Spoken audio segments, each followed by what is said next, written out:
Alhamdulillahilladzi bi ni'matihi tatimmus shalihat. Asyhadu an la ilaha illallah wahdahu rabbi la syarika lah. Wa asyhadu anna Muhammadan abduhu wa rasuluhu alladzi la nabiyya ba'dah. Amma ba'du. Alhamdulillah, di pagi ini kita bisa duduk kembali di awal dari tahun 1445 Hijriah, dan kita masih diberikan kesempatan untuk duduk di taman-taman sorga sebagaimana Nabi SAW mengatakan, idza marartum biriyadil jannati fartau. Kalau kalian lewat di taman-taman sorga, singgahlah di situ. Kemudian sahabat bertanya, Rasul, taman-taman sorga itu apa? Maka Rasul mengatakan, halaqah dzikir. Artinya orang yang duduk kemudian mempelajari halal dan haram, maka orang yang duduk di situ hakikatnya sedang duduk di taman-taman sorga. Ibu-ibu yang dimuliakan Allah Subhanahu wa Ta'ala, kita lanjutkan kajian kita masih membahas 175 jalan menuju sorga karya Naif bin Mamduh Al-Suud, dan kita sudah masuk pada halaman ke-22, masih bicara tentang mengenal sifat-sifat sorga. Sekali lagi saya tekankan bahwa sorga itu kenikmatannya tidak bisa dilihat mata, didengar telinga, bahkan terlintas pun tidak bisa. Saking nikmatnya. Jadi sehebat apapun kita duduk di sini dari pagi sampai sore, dari sore sampai pagi lagi, bahkan boleh jadi mungkin berminggu-minggu, saya mensifatkan sifat sorga, sorga itu tidak bisa disifatkan. Sehebat apapun mensifatkan manusia kepada sorga itu, tetap sorga jauh lebih indah dibandingkan semua manusia yang mensifatkannya. Karena tadi tidak pernah dilihat, tidak pernah didengar, bahkan terlintas pun tidak. Jadi yang dijelaskan oleh para ulama ini bagian kecil saja dari keindahan-keindahan sorga. Bukan seluruhnya, karena tidak bisa disifatkan masalahnya. Baik, yang nomor 9, kita akan mensifatkan tentang sungai-sungai sorga. Rasulullah SAW bersabda di sini, Al-Kautsaru nahrun fil jannati, hafatahu min zahabin, majrahu alal yaquti wa dzurri, turbatuhu atyab minal miski, wa ma'uhu ahla minal asali, wa ashaddu bayadan minas salji. Al-Kautsar adalah sebuah sungai yang ada di sorga. Yang kedua, tepinya terbuat dari emas. Aliran airnya di atas berlian dan juga permata. Bahkan debunya lebih wangi dibandingkan minyak misik, dan airnya lebih manis dari madu, dan lebih putih daripada salju. Kemudian juga Rasulullah SAW mengatakan, anharul jannati takhruju min tahti tilal atau min tahti jibali miskun. Sungai-sungai sorga itu sumbernya dari bawah tebing-tebing atau dari bawah gunung-gunung minyak misik. Dan Nabi SAW mengatakan, inna fil jannati bahrul ma wa bahrul asal wa bahrul labani wa bahrul khamari thumma tushaqquk al anharu ba'du. Sesungguhnya di dalam sorga itu ada lautan air yang jernih, ada lautan madu, ada lautan susu, ada lautan khamar, kemudian darinya mengalir sungai-sungai. Ma'asyiral muslimat yang dimuliakan Allah Subhanahu wa taala, para ulama menjelaskan bahwa sungai di sorga itu, Bu, itu tidak ada tembok yang mengapit kiri dan kanan. Kalau di dunia ini sungai, kita lihat parit itu, Bu, ya kan, pasti harus dihadang tuh kiri kanannya dengan tembok supaya airnya tidak melimpah keluar. Tapi di sorga itu tidak ada penghalang tuh kiri kanannya, tidak ada dinding. Jadi sungai itu yang mengalir begitu saja dengan tertibnya dan tidak mungkin luber kemana-mana. Dan itu bagian daripada keindahan sorga. Saya pernah lihat YouTube, Bu. Ada orang merancang rumah tuh, kemudian dikelilingi sungai buatan sama orang tuh. Sampai sungai itu ditaruh di bawah rumahnya itu. Padahal mengalir itu karena pompa itu. Kemudian dibuat taman-taman di situ. Masya Allah, cantik sekali. Itu di dunia. Terkadang kita nyaman dengan suara air terjun gitu ya, dengan sungai yang mengalir. Kita dimanjakan dengan pemandangan seperti itu. Lah di sorga juga Allah tahu kesenangan manusia. Tidak perlu kemudian kita harus ke kampung nengok sungai itu. Di Batam kan susah sangat sungai, kalau laut banyak lah kan itu. Tapi sungai susah di sini. Tapi di sorga itu memang sudah disediakan tamannya, disediakan sungainya. Dan luar biasanya lagi adalah sungai itu bermacam-macam. Makanya di sini Nabi SAW, di sorga itu ada lautan air jernih, ada lautan madu, ada lautan susu, ada lautan khamar. Lah dari lautan itulah kemudian dialiri kepada setiap sorga-sorga yang dihuni oleh para penghuninya. Jadi sumbernya itu dari lautan. Di mana lautannya? Wallahu a'lam. Yang jelas bahwa sungai-sungai yang mengalir ke sorga itu asalnya dari lautan yang ada di atas langit itu. Ya kalau di bumi saja ada lautan, masa di atas tidak? Dan itu kuasa Allah Subhanahu wa ta'ala. Ustaz, bisa enggak berenang? Berenang aja lah, Bu, apa susahnya? Tinggal berenang gitu ya. Berenang di air susu sambil minum, ya kan? Berenang di air madu, berenang di khamar lagi, coba bayangkan. Di dunia, Bu, minum khamar itu paling tinggi dia bisa mengeluarkan kata-kata yang tidak baik. Terkadang mencela satu dengan yang lainnya kan. Atau kadang-kadang memukul satu dengan yang lainnya. Terkadang saling membunuh tuh orang minum khamar di dunia itu. Dan paling rendah sakit kepala, Bu, orang minum khamar itu. Jadi madarat khamar itu kalau kita rinci itu ada 4, Bu. Orang kalau minum khamar paling kecil sakit kepala. Kemudian yang kedua sakit perut. Kemudian yang ketiga terkadang ngomong gak jelas. Namanya orang mabuk, hilang akal kan itu ya. Kemudian yang keempat saling menyakiti biasanya.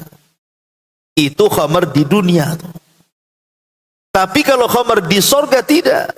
Ibu sambil berenang di sungai khamar kemudian sambil minum gitu ya. Ya nggak ada apa-apa gitu ya. Justru kelezatan yang luar biasa. Makanya kemudian Allah mengatakan wa anharun min khamrin ladzati lisyaribin. Dan khamar itu sangat lezat diminum oleh para peminumnya. Itu khamar di sorga. Kalau khamar di dunia jangan coba-coba. Sakit kepala Bu dibuatnya. Taib, ini sungai-sungainya. Kemudian yang ke-10 sifat pohon-pohon surga. Nabi SAW mengatakan, inna fil jannati la syajaratan yasirur raqibu fi dhilliha mi'ata amin la yaqta'uha wa in syi'tum faqra'u wa dhillim mamdud wa ma'in maskuh. Sesungguhnya dalam sorga, kata Rasul, ada sebuah pohon yang jika seseorang berkendaraan berjalan di bawah naungannya selama 100 tahun, niscaya dia tidak akan selesai melewatinya. Jika kalian ingin membaca, maka bacalah firman Allah Subhanahu wa taala, dan naungan yang terbentang luas dan air yang tercurah. Kemudian Nabi SAW juga mengatakan, inna fil jannati la syajaratan yasirur raqibul jawadal mudammar as-sari'a mi'ata amin ma yaqta'uha. Sesungguhnya dalam sorga itu ada sebuah pohon yang jika seorang penunggang kuda yang terlatih dan cepat berjalan melewati selama 100 tahun, niscaya tidak akan selesai melewatinya. Masyarul muslimat yang dimuliakan Allah Azza wa Jalla. Dalam sebuah hadis ketika Nabi SAW menceritakan tentang keasingan Islam, apa kata Rasul? Bada al-Islam ghariba wa sayaudu ghariba kama bada'a fatuba lil ghuraba. Kemunculan Islam ini pada awalnya asing. Gimana tidak asing, Bu? Nabi SAW datang di tengah-tengah orang jahiliyah penyembah berhala. Ya asing lah kan begitu. Lah keasingan Islam ini akan terjadi itu nanti di akhir zaman, dan sekarang sudah waktunya bahwa Islam itu sudah dianggap asing. Karena orang-orang yang menjalankan syariat Islam dengan betul-betul menjalankan syariat Islam terkadang dianggap aneh. Kayak ibu-ibu yang bercadar ini kan bagi orang-orang awam itu dianggap aneh tuh. Ataupun yang bapak-bapak yang cingkrang mungkin begitu ya, mungkin dianggap aneh itu. Belum mungkin menyampaikan tauhid ataupun menyampaikan sunnah, lebih dianggap aneh lagi, ajaran dari mana ini. Tapi lihat bagaimana Nabi SAW mengatakan fatuba lil ghuraba. Fatuba lil ghuraba. Beruntunglah orang-orang yang asing. Ada yang mentafsirkan tuba itu artinya nama pohon di sorga. Di nama pohon di sorga itu namanya tuba. Lah pohon di sorga itu disifatkan oleh Nabi SAW itu naungannya, Bu, atau bayangannya itu tidak terputus dengan kuda balap yang dipacu 100 tahun lamanya. Jangankan pakai kuda, Bu, jalan kaki 100 tahun itu sampai di mana kira-kira? Jangan berhenti loh ya. Anggaplah mungkin Batam ini nggak lewat laut, mungkin disambung-sambungkan dengan pulau tuh, ke jembatan gitu ya. Kemudian kita jalan 100 tahun itu kira-kira sampai mana tuh? Itu jalan kaki, gimana pakai kuda kan begitu? Lah itu naungan pohon itu tidak akan terputus dengan perjalanan 100 tahun itu. Logikanya begini, Bu. Ibu punya rumah. Kemudian di depan rumah itu ada pohon mangga. Anggaplah pohon mangga itu rindang banget gitu ya. Kemudian ibu taruh di bawah pohon mangga itu mungkin semacam lesehan gitu. Kan enak, Bu, rasanya siang-siang kita ini duduk di lesehan tersebut, atasnya pohon yang menaungi kita, sambil makan rujak gitu, Bu ya. Sayur asam, ikan asin, apalah gitu kesukaan ibu di situ. Kan enak, Bu, rasanya gitu. Masalahnya naungan pohon di dunia ini tidak seperti naungan pohon di surga. Kalau matahari masih di atas kepala, boleh jadilah mungkin kita masih dapat bayangannya itu. Sempat matahari tergelincir saja ke arah barat, pandangannya sudah berubah tuh. Bayangannya sudah lewat jadinya kan. Jadi sebesar-besarnya pohon di dunia itu pasti hilang bayangannya. Tapi di sorga itu 100 tahun kita pacu kuda itu nggak hilang-hilang bayangannya tuh. Dan ini kelezatan orang yang berada atau bernaung di bawah pohon.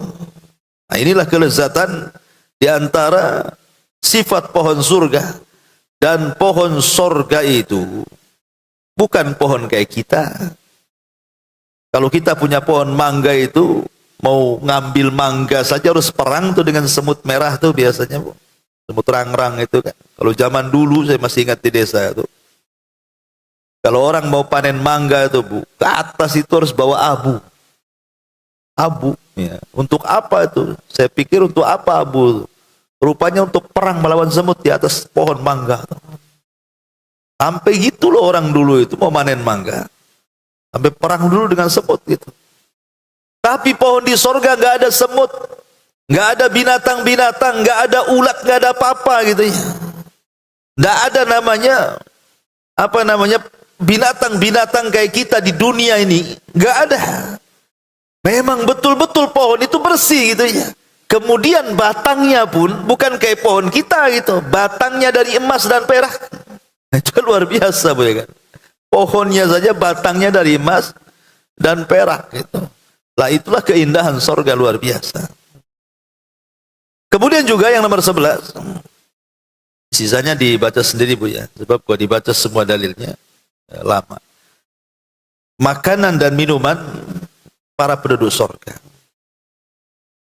Nabi SAW mengatakan, ya'kulu ahlul jannah fiha wa yashrabuna wa la yataghawwatuna wa la yamtakhituna wa la yabuluna walakin ta'amuhum dzalika jusha'un qarashil miski yulhamuna tasbiha wal hamda kama tulhamuna nafsa. Para penduduk sorga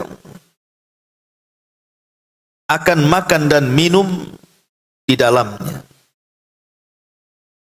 Di dalam Al-Quran, ketika Allah Subhanahu wa ta'ala bicara soal makan ataupun minum, Bu, Allah Subhanahu wa ta'ala mengatakan, kulu washrabu hani'an bima aslaftum. Makanlah kalian, minumlah kalian. Quran kalau mensifati makan dan minum, ketika mensifati penduduk sorga, Bu, maka Quran tidak membatasi. Artinya makanlah apa yang ada di sorga, minumlah apa yang ada di sorga. Tapi kalau di dunia, Bu, ada batasan. Makanya Allah mengatakan apa? Kulu min thayyibati ma razaqnakum. Makanlah, tapi dari yang kami rizkikan yang halal. Di dunia ini kalau makan ada batasannya, Bu. Harus yang halal, harus yang bagus, tidak memadaratkan. Jangan makan yang hasil curian, jangan makan dari daging yang tidak dibacakan nama-nama Allah, jangan minum khamr, jangan ini. Di dunia ini makan minum saja diatur, Bu. Tidak semua makanan boleh dimakan, tidak semua minuman boleh diminum. Tetapi di surga Allah mengatakan, kulu, makan semuanya, minum semuanya.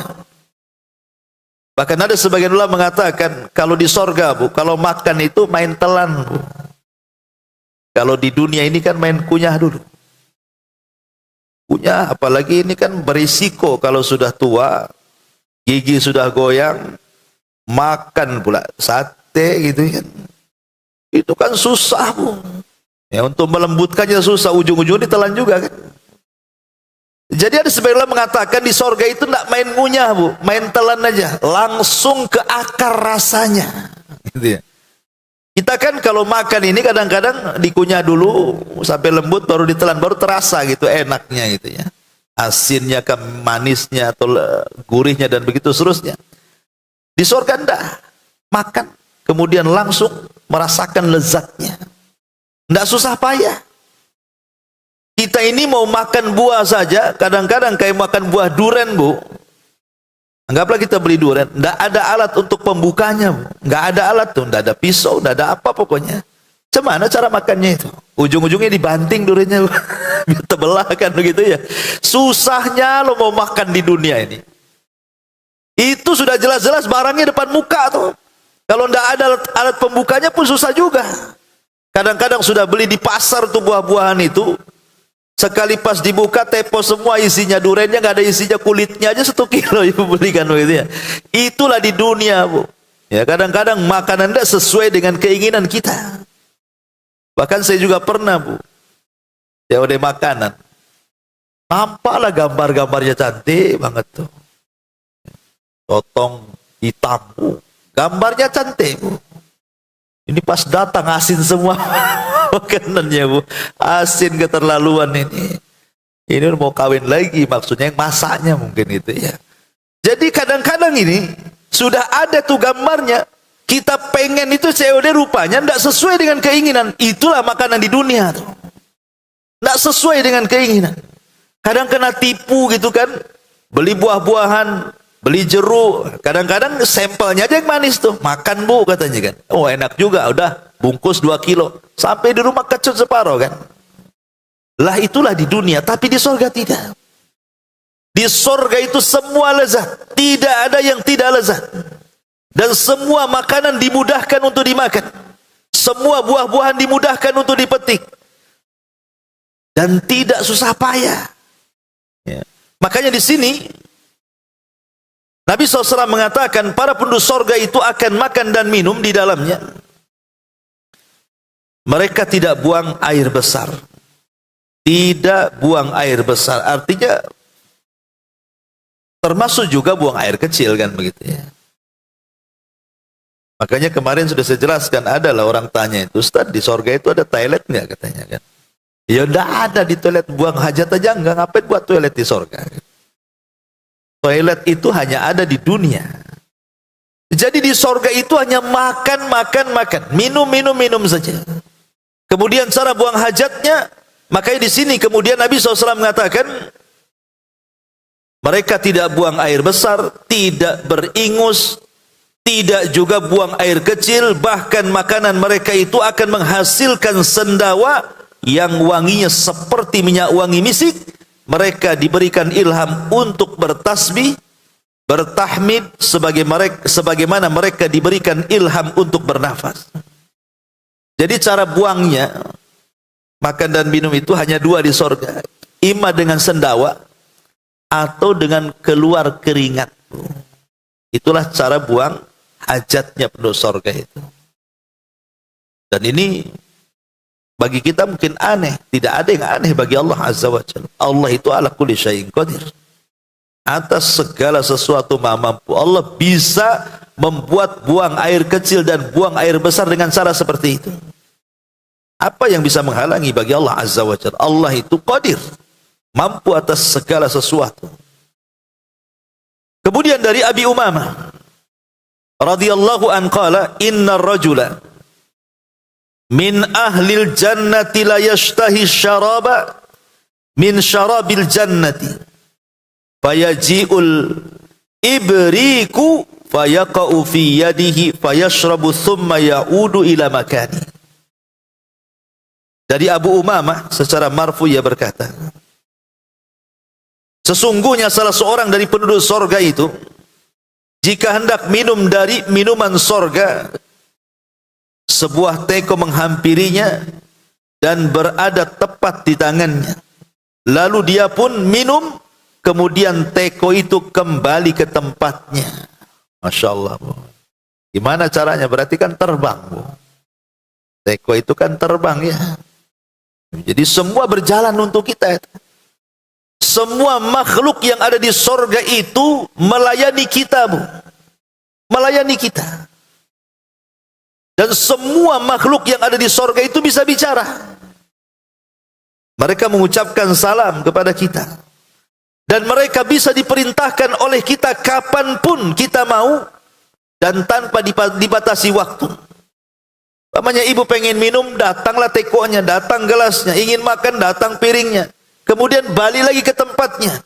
Di dunia bu, pengen minum itu harus beli dulu gelasnya. Kalau kotor dicuci dulu.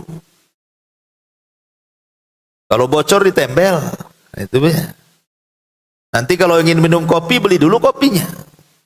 Nggak mungkin langsung diseduh. Ibu buat dulu minuman panas gitu ya. Pas umpamanya mau masak air panas, gas pula habis. Harus beli gas lagi. Udah beli gas, tak pandai pula masangnya. Aduh, stres Bu. Sampai mau minum segelas kopi itu keringatan tuh. Itu di dunia Bu.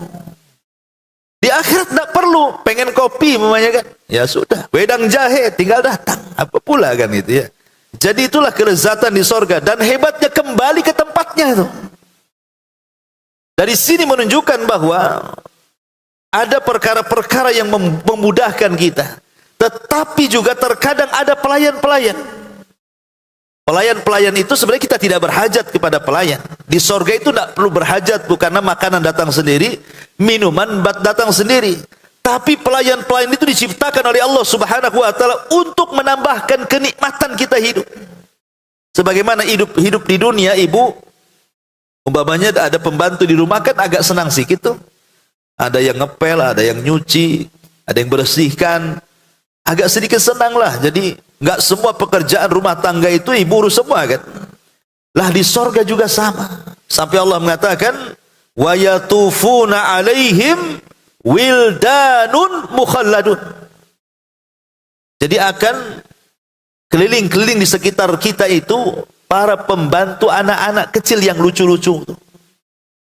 Bahkan ada sebagian ulama mengatakan jumlahnya itu setiap satu orang dikasih 100 pembantu dari anak-anak. Jadi anak-anak itu bawa gelas keliling itu, nawarkan kita minum khamr, madu, susu, air jernih, air apapun gitu ya. Di sorga itu ada, bahkan makanan yang kita tidak terbayang di dunia di sorga ada. Tapi makanan yang ada di dunia semuanya ada di sorga. Dan semuanya halal. Tidak ada yang haram. Bahkan buah-buahannya tidak bermusim. Semua ada. Itulah enaknya di sorga itu. Di dunia saja kalau kadang-kadang kita mau makan buah itu kan nunggu musim dulu Bu. Kalau tidak musim mahal tuh. Dan belum tentu enak juga buah-buahannya kan itu ya. Tapi di sorga luar biasa. Sampai Nabi SAW menggambarkan seperti itu. Itu makanan penduduk sorga itu disesuaikan dengan keinginan kita. Dan anak-anak yang melayani kita itu bagian daripada pemandangan indah sorga Bu. Seperti mamanya ibu kan yang suka anak-anak kadang-kadang kan. Nggak lihat anak aslinya saja. Kalau mamanya lihat, sekarang ada handphone tuh, ada YouTube, kadang-kadang anak lucu-lucu gitu. Kadang-kadang ada ibu-ibu yang nengok tuh gemes banget tuh. Padahal nggak bisa dicubit, cuman nyubitnya tuh. Kan di handphone tuh kan itu. Saking lucunya gitu ya. Ada anak-anak ganteng lucu gitu di handphone itu, ditengokin sama ibu-ibu sambil cekakak-cekik gitu kan. Artinya bahwa di sorga itu juga kesenangan kita sama. Tapi di sorga ibu nggak hamil. Ya, di sorga itu ibu tidak hamil karena hamil itu bagian daripada keletihan. Ya, di sorga tidak ada keletihan. Karena sudah ada anak-anak kecil banyak. Dan anak-anak itu sampai Allah mengatakan mukhalladun, dikekalkan Bu. Dikekalkan itu maksudnya apa? Segitu saja umurnya. Kalau di dunia ini kan anak itu terbatas lucunya Bu. Kemarin 3 tahun masih lucu lah kan itu ya. 4 tahun oke lah, 5 tahun ya. Itu kalau 7 tahun nyebelin tuh Bu. Ya. Nanti kalau 15 tahun banyak nyeki aja tuh. Udah kurang ajar kan Bu ya. Jadi ada batas orang di dunia ini lucu anak-anak itu ada batasnya. Tapi di sorga lucu terus kan itu. Dan itu disebutkan dalam Quran mukhalladun, dikekalkan seperti itu. Ya. Walaupun ulama khilaf tentang apakah anak-anak kecil di sorga itu memang Allah ciptakan di sorga seperti bidadari. Memang Allah ciptakan makhluk sorga. Ataukah dia adalah bayi-bayi yang meninggal dari bayi-bayi orang-orang Islam, sebelum balik dia meninggal, dan kelak anak-anak itu akan dibangkitkan di sorga untuk melayani kita. Ataukah itu anak-anak orang kafir? Anak-anak orang kafir yang mati sebelum balik. Umpamanya ada orang non-muslim, punya bayi baru lahir mati. Itu kan belum punya dosa Bu. Belum mengikuti agama bapaknya kan. Berarti kan masih fitrah tuh. Lah apakah kemudian bayi-bayi ini yang dimaksud dalam ayat tadi? Wallahu alam, semua ada kemungkinan. Bisa saja itu bayi yang memang Allah ciptakan dalam sorga, bisa saja itu bayi-bayi kita yang meninggal sebelum balik, atau bayi-bayinya orang kafir yang belum berdosa kemudian meninggal dunia. Nah, mereka lah akan melayani kita di sorga dengan kelucuan mereka yang luar biasa. Ya. Jadi walaupun ada para pelayan di sorga, sebenarnya kita tidak berhajat kepada pelayan, karena yang namanya gelas ataupun piring itu datang sendiri dengan isinya gitu. Tetapi hanya untuk menambah kelezatan, makanya dibuat ada pembantu-pembantunya. Ya layaknya seorang raja ataupun ratu lah kan, ada pelayannya pun. Ya itulah pelayan-pelayan diciptakan oleh Allah Subhanahu wa taala. Kemudian di sini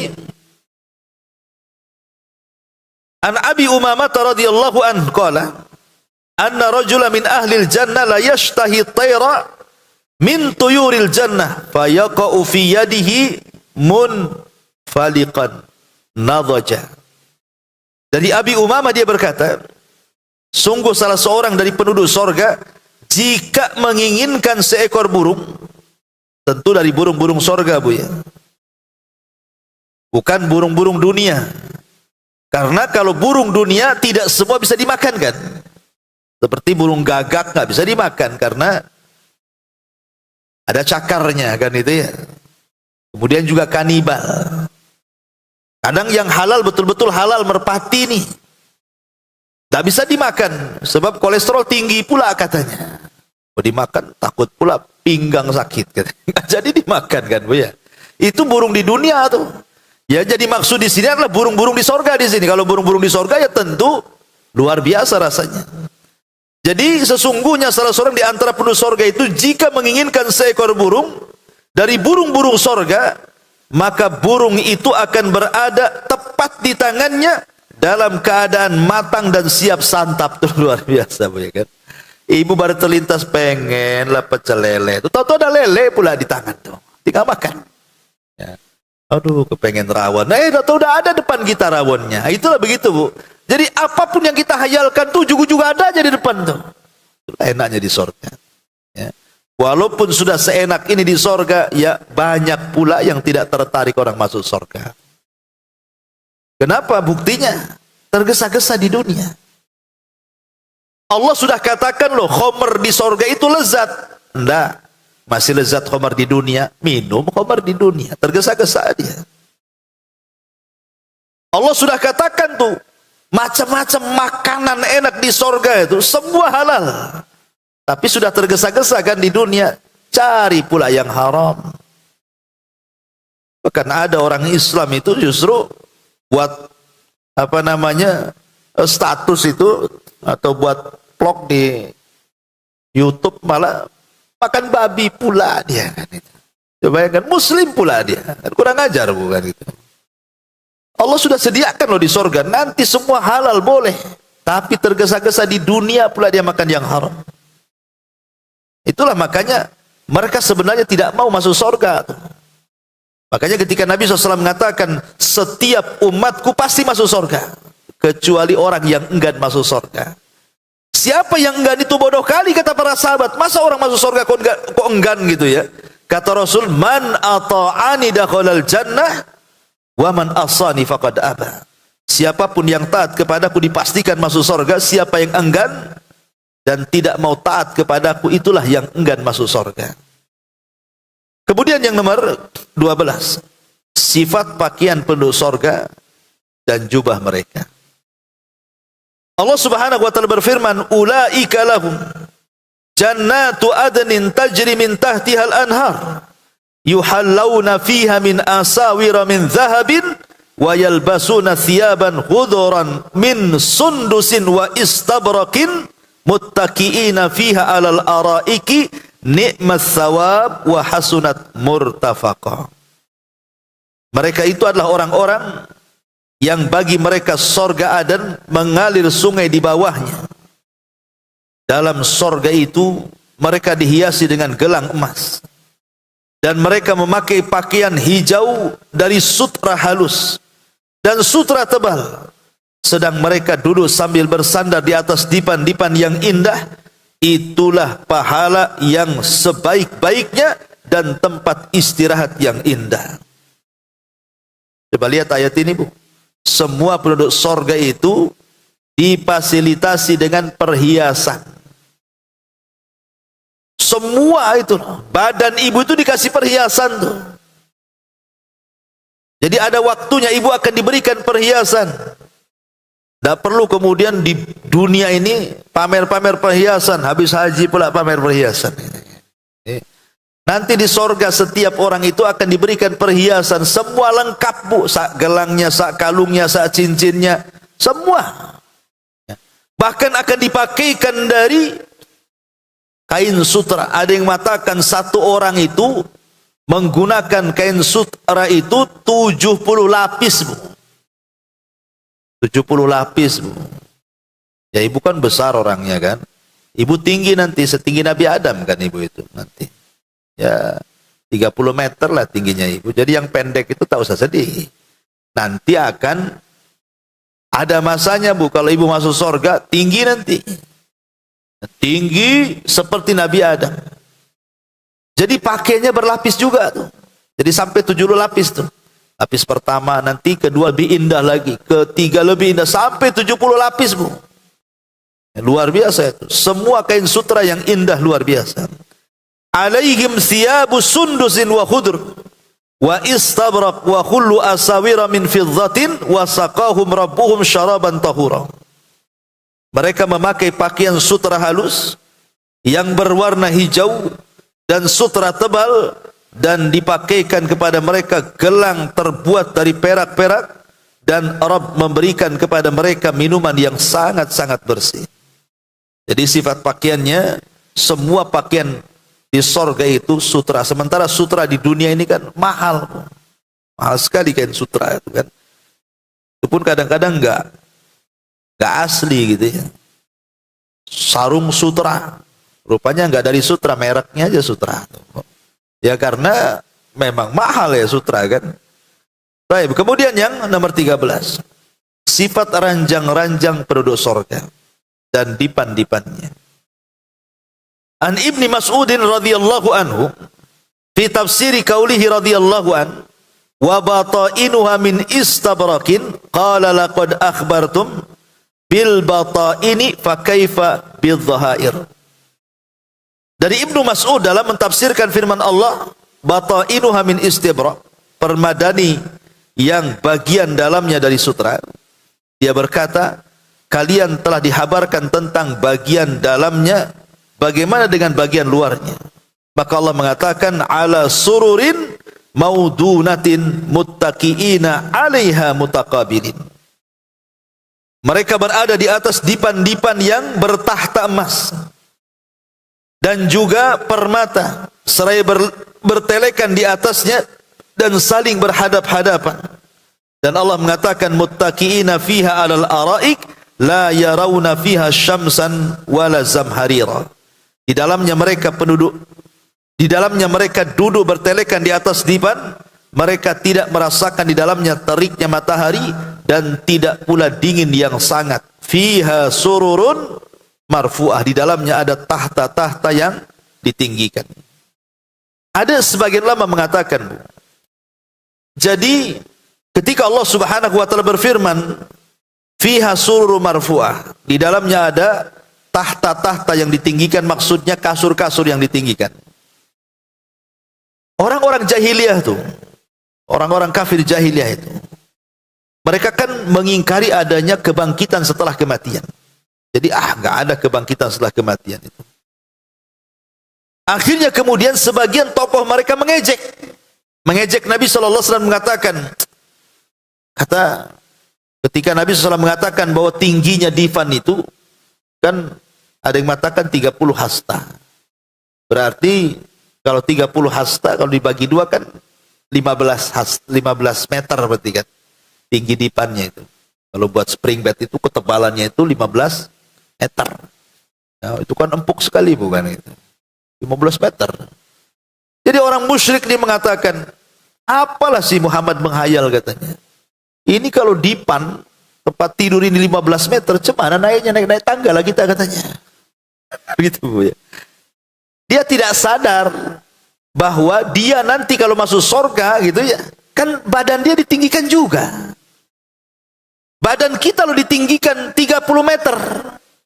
Loh, kalau seandainya kasurnya seperti spring bed yang ibu sekarang di rumah itu, ya itu jadi tikar lah kan, begitu tipis jadinya kan. Orangnya tinggi, ya otomatis dipannya harus tinggi juga lah, supaya empuk. Ya kalau seandainya kemudian dipannya spring bed yang kita ma'ruf hari ini orangnya 30 meter, kayak keset punya kan itu ibu ya. Jadi logikanya itu gimana di situ? Makanya kemudian mereka mengingkari karena mereka tidak pernah beriman dengan adanya sorga.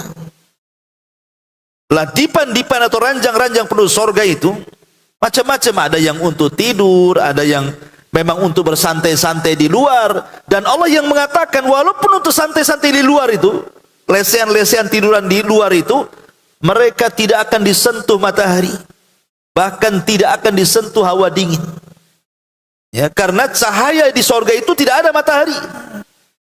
Di dunia saja bu, kita baru duduk tuh kan, pamannya ada trotoar jalan, ada tempat duduk di situ, panas sekali, udah pindah kita.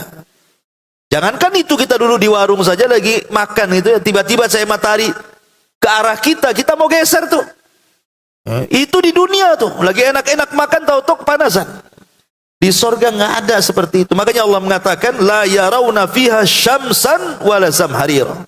Tidak ada panas, tidak ada dingin. Ya cuacanya memang disesuaikan dengan keindahan sorga. Ma'asyiral muslimat yang dimuliakan Allah Azza wa Jalla. Bahkan di sorga itu kan berpasangan, bukan? Ibu dengan suami ibu, sampai Allah mengatakan di dalam Al-Quran itu yatanazzauna fiha ka'san. Yatanazzauna fiha ka'san. Jadi di atas dipan-dipan itu bu, Allah subhanahu wa ta'ala sediakan satu gelas. Pertanyaannya, kenapa Allah mengatakan satu gelas dalam ayat ini? Apa di surga nggak ada gelas lain? Kok cuma satu? Yatanazzauna fiha ka'san. Mereka saling berebut dalam satu gelas itu minuman yang ada di surga. Ini menggambarkan romantisnya penduduk sorga, ya kan? Jadi Allah mengatakan satu gelas. Pertanyaannya, masa di sorga cuma ada satu gelas? Ya. Di sorga jelas banyak gelas lah. Sebagaimana ibu aja di rumah banyak gelasnya, mulai dari gelas kaca sampai gelas plastik ada semua betul di rumah tuh, ya kan? Maksudnya di sini bukan tidak ada gelas di sorga itu. Ketika Allah mengatakan yatanazzauna fiha ka'san, jadi suami istri di sorga itu saling berhadap-hadapan, kemudian dengan satu gelas. Maksudnya di sini satu gelas ini, itu gambaran rahmat kasih sayang, kemesraan, begitu bahasa kita. Kasih sayang suami kepada istri dan juga sebaliknya. Dengan satu gelas itu yatanazzaun, saling bergantian. Nah, kayak orang kalau ibu waktu pengantin gitu kan, ada tuh peragaan biasanya. Ya minum satu gelas kan, suruh istrinya, kemudian suaminya gitu. Itu baru kawin bu. Ya. Kalau sudah lama, minum sendiri sana. Gitu ya. Banyak tuh gelas di dapur, kok tak tampak katanya. Kan itu bu ya. Jadi di sorga itu ya memang seperti itu dibuatnya. Jadi satu gelas itu bukan berarti di sorga tidak ada gelas, tidak. Hanya ingin menunjukkan keromantisan penduduk sorga saja. Makanya Nabi SAW ketika berada di rumah Asma bersama Aisyah radhiyallahu anha, karena Aisyah itu kan masih saudarinya Asma kan, sama-sama putri Abu Bakar Siddiq radhiyallahu anhu. Jadi Aisyah ini kan bertamu ke rumah Asma dengan Nabi SAW. Kemudian dihidangkan satu minuman tuh. Kemudian Nabi SAW ketika itu melihat Aisyah radhiyallahu an minum, Rasul mengatakan, mana bekas minummu tuh? Dan itu ya di gelasnya satu, kata Rasul, mana bekas minum, sebelah mana bibirmu? Oh sebelah sini. Kemudian Rasul minum dari bekas bibirnya Aisyah radhiyallahu anha. Dan juga sebaliknya, ya, Aisyah juga sama gitu. Itu romantisnya Nabi. Kalau romantisnya ibu ya tidak tahu saya kan. Mungkin juga nggak mau, malas kan itu. Itu ya. Yang parahnya dibuat jijik pula, jijik katanya. Itu nggak paham bagaimana Nabi mengajarkan romantis. Yang lebih parah lagi ini kadang-kadang saya pernah dengar gitu ada cerita ikhwan-ikhwan gitu ya. Jadi Ngajaklah istrinya makan di warung di Nagoya tuh di mana gitu cerita. Jadi ketika pesan-pesan lele atau apa gitu dihidangkan, ini kadang-kadang suaminya lagi makan, Bu. Ya, itu lauk istrinya diambil. Kan gitu ya. Lauk istrinya diambil, tapi karena istrinya sabar, ya biarin aja. Tapi dalam hati dia enak juga. Kok sudah pesan sedikit diambil pula sama suaminya. Itu suami yang tidak perhatian, kadang-kadang seperti itu. Bukannya mesra, Bu, malah habis pulang di rumah marah-marah. Ya tadi di warung saya nggak sempat marah, malu sama orang warung. Pas di rumah marah-marah tuh, gara-gara lele tuh. Jadi kadang-kadang kita ini seperti itu kehidupan dunia, tapi di sorga tidak. Di sorga itu tidak ada dendam, karena sudah dicabut masalahnya. Apa yang mau jadi dendam? Tidak ada sakit hati, tidak ada apa. Makanya kehidupan rumah tangganya juga di sorga itu memang Allah buat seindah mungkin. Ya. Kemudian masuk pada ciri-ciri penduduk sorga. Allah Subhanahu wa taala mengatakan di sini, inna ansha'nahunna insha'an faja'alnahunna abkaran uruban atraba li ashabil yamin. Sesungguhnya kami menciptakan mereka, maksudnya bidadari-bidadari, dengan langsung. Maksudnya tidak ada proses lahir besar, tidak ada. Jadi ketika diciptakan dia langsung dewasa gitu maksudnya. Dan kami jadikan mereka gadis-gadis perawan, penuh cinta lagi sebaya umurnya. Kami ciptakan mereka untuk golongan kanan. Wanita di sorga itu kata para ulama ada 3 macam wanita. Penduduk sorga itu memiliki 3 macam wanita. Yang pertama, ibu sendiri. Kalau Allah takdirkan ibu masuk sorga, maka ibu akan menjadi ratunya di sorga. Jadi wanita-wanita dunia yang masuk sorga. Ini yang pertama. Kemudian yang kedua, bidadari yang memang Allah ciptakan di sorga. Langsung besar, langsung dewasa. Tidak ada proses kelahiran, kehamilan, tidak ada. Langsung diciptakan oleh Allah Azza wa Jal berbentuk seorang gadis. Kemudian yang ketiga, dayang-dayang. Ya, para pembantu yang Allah Subhanahu wa taala ciptakan untuk melayani bidadari dan melayani ibu. Lah bidadari itu, Bu, kalau di dunia ini ada sebagian mengatakan itu sama dengan budak sahaya lah kalau seandainya. Jadi saya punya istri sah gitu ya, merdeka. Kemudian saya punya budak. Kan budak juga halal saya gauli walaupun tanpa harus dinikahi. Lah posisi ibu itu sama tuh.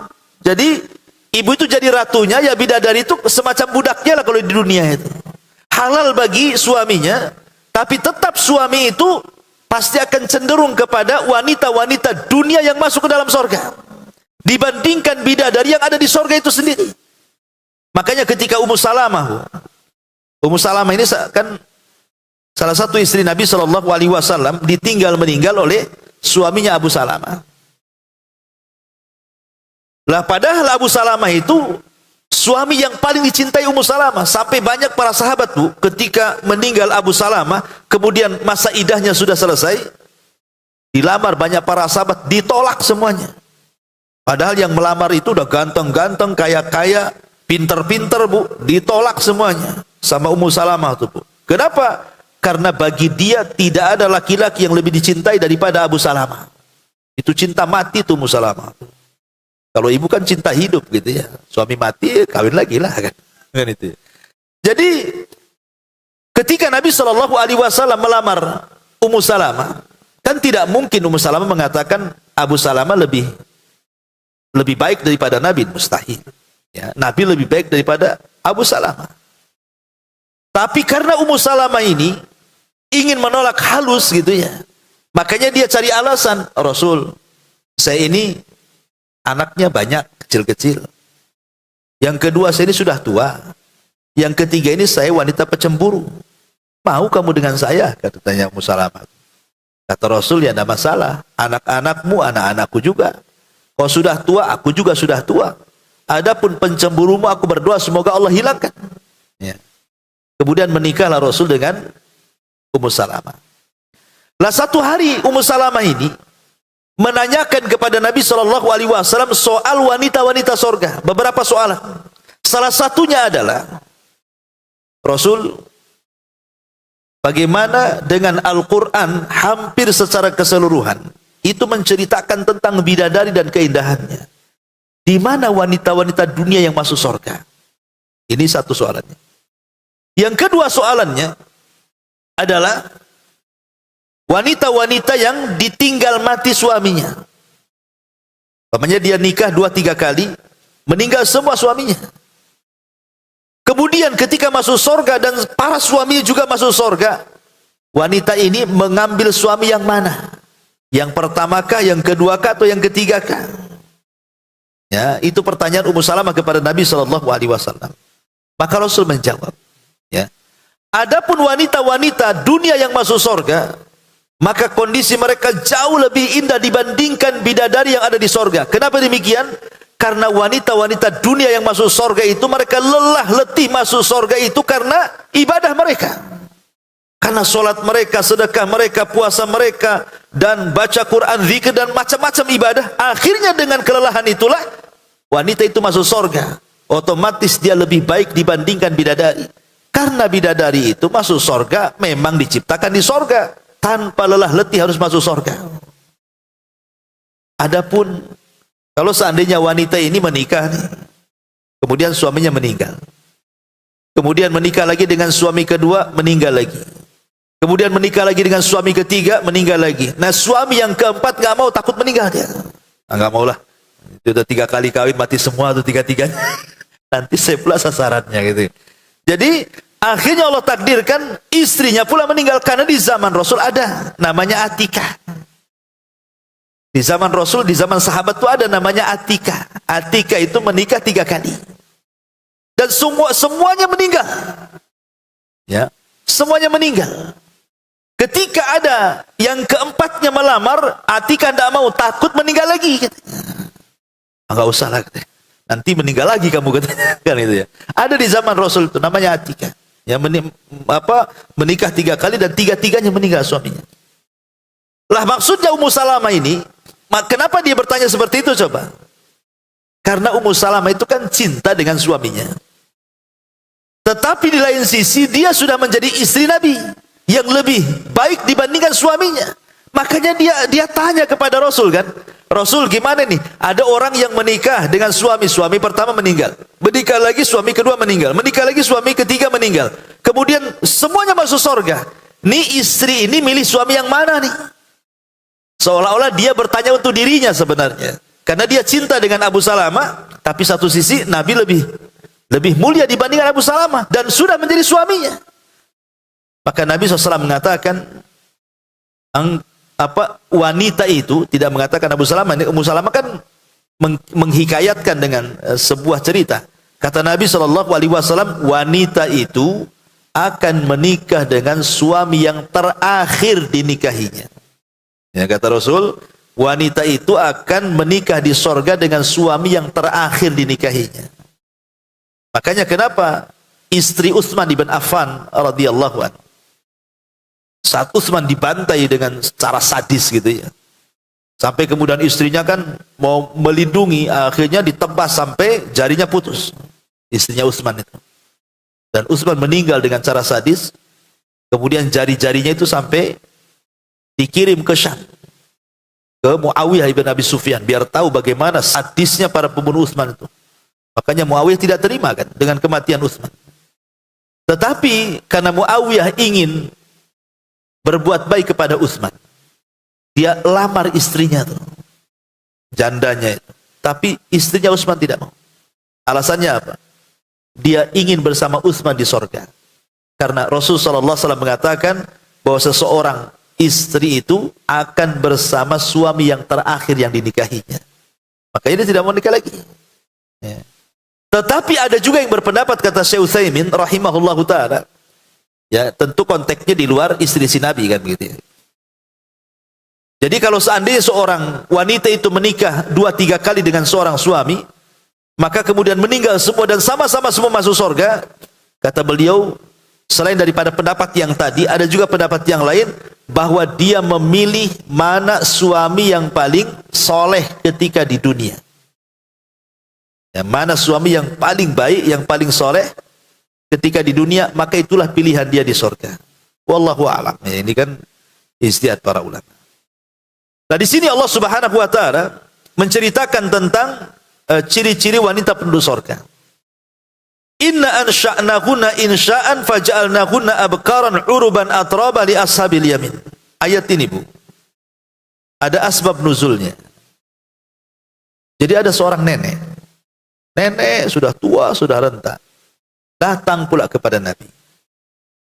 Kemudian mengatakan, "Ya Rasulullah, adakah orang sepertiku di sorga?"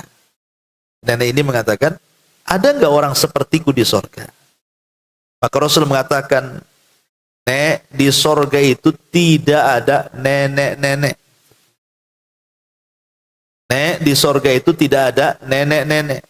Akhirnya nenek ini nangis. Ambil nangis pergi dia. Seolah-olah dia pahami dia tidak akan masuk sorga. Karena di sorga nggak ada nenek-nenek katanya. Ya. Jadi nenek ini tidak paham maksudnya. Pergi nangis dia, terseduh-seduh. Maka Rasul kemudian memanggil sahabat sini. Sampaikan kepada nenek itu, "Inna ansha'nahunna insha'an faja'alnahunna abkaran uruban atraba." Sesungguhnya kami menciptakan mereka bidadari itu dengan langsung, dan kami jadikan mereka gadis-gadis perawan penuh cinta lagi sebaya umurnya. Katakan kepada nenek itu, di sorga tidak ada seperti dia nenek-nenek. Bahkan nenek itu akan dirubah menjadi gadis yang cantik di sorga. Akhirnya setelah mendengar nenek itu yang tadinya nangis, ketika mendengar bahwa yang dimaksud bahwa nenek itu kalau masuk sorga akan dijadikan gadis kembali, baru dia tersenyum dan tertawa. Oh, itu maksudnya rupanya. Ya, terkadang Rasul juga bercanda juga. Gitu ya.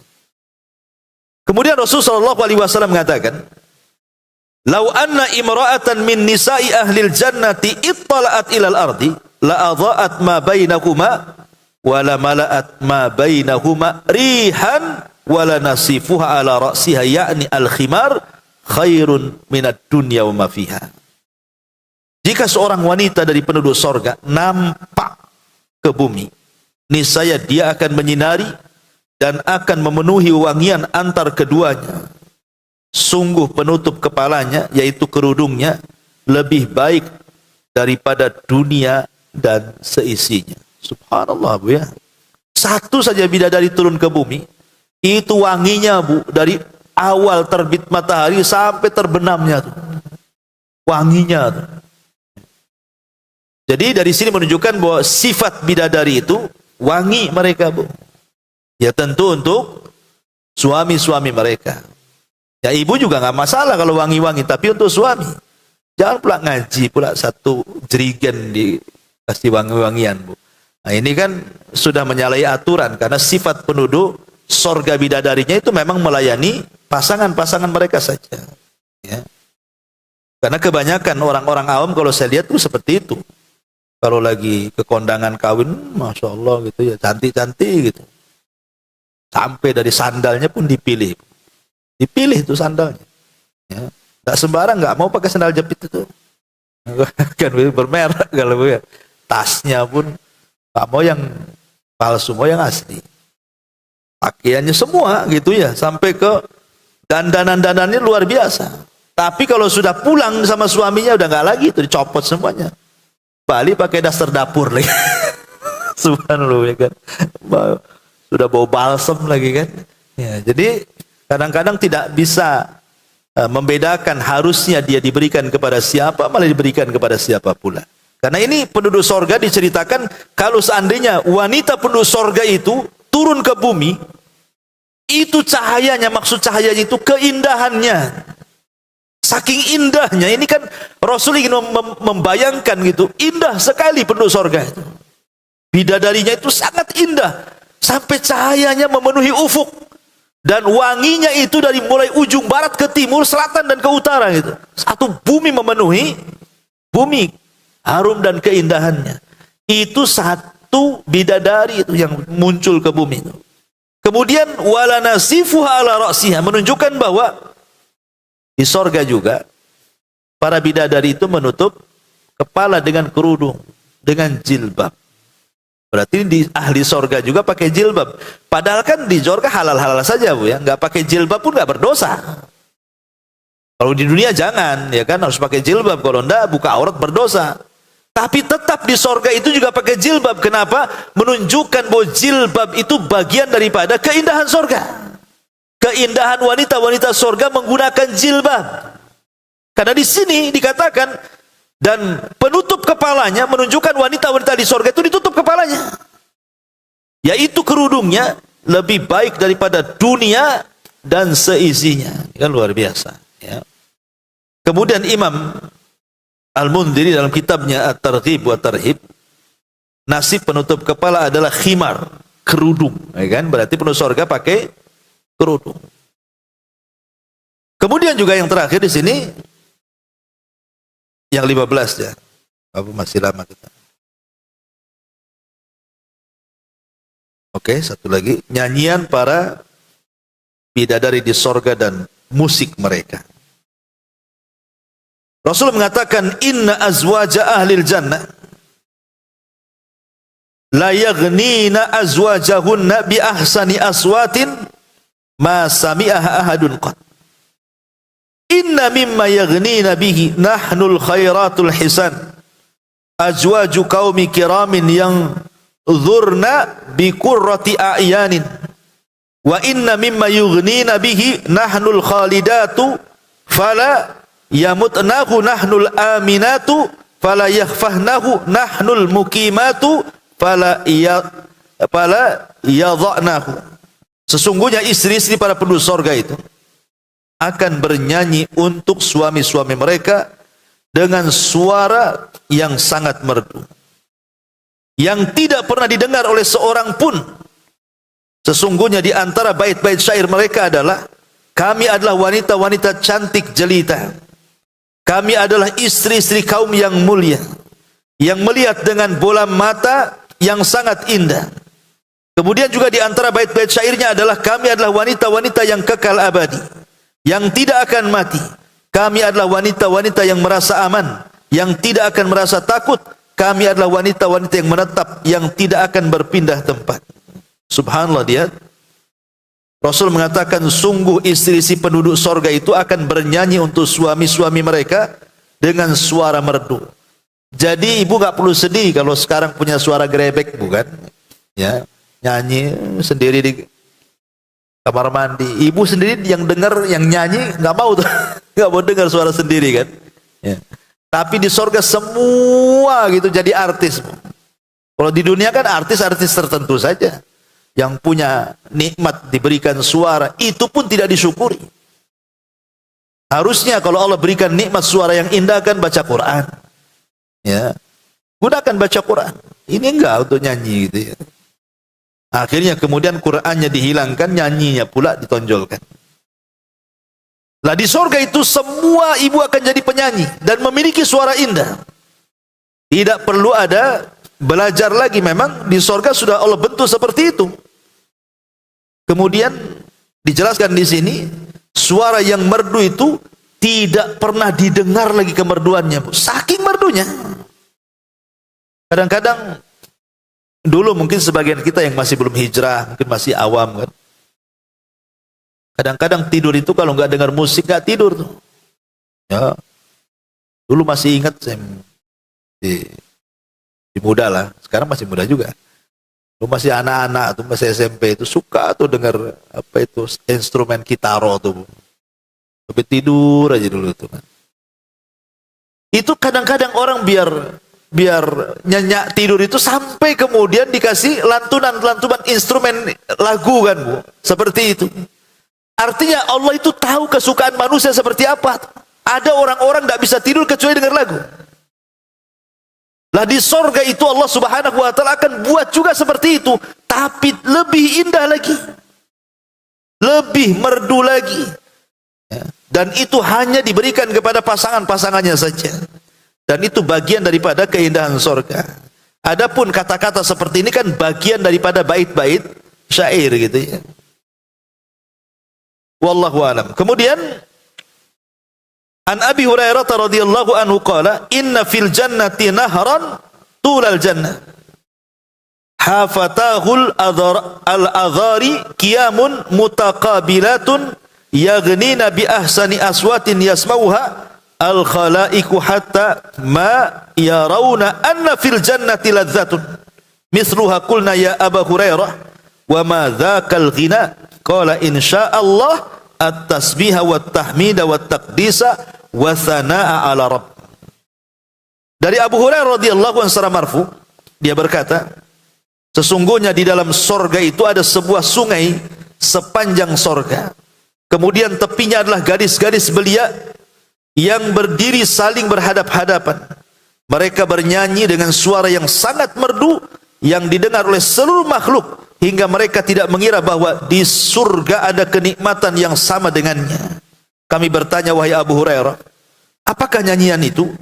Maka Rasul mengatakan, insyaallah nyanyian itu adalah tasbih, mengucapkan tasbih, tahmid, pujian-pujian takdis, pembersihan-pembersihan Allah, dan juga pujian-pujian kepada Allah Subhanahu wa taala. Artinya semua nyanyian di sorga itu tidak ada yang sia-sia. Semuanya isinya adalah berzikir, bertasbih, bertahmid, dan juga bertakdis kepada Allah Subhanahu wa taala. Wallahu a'lam.